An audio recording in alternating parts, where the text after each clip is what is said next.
Dramatic video tonight of catastrophic flooding sweeping across parts of Spain, leaving more than 90 dead, with many residents still missing.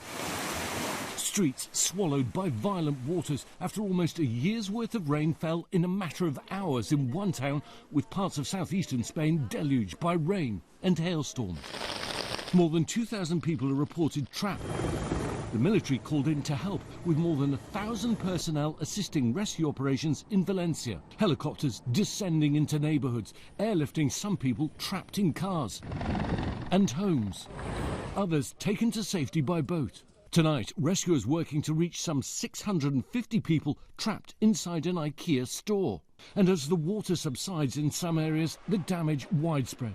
Cars tossed around by the floods, now piled up along the streets. Large sections of buildings, roads and bridges washed away, leaving many towns cut off.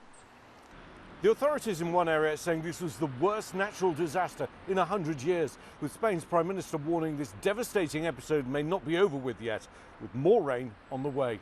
Ian Pannell, ABC News, London. Watch breaking news on YouTube. Subscribe to ABC7 Chicago Eyewitness News.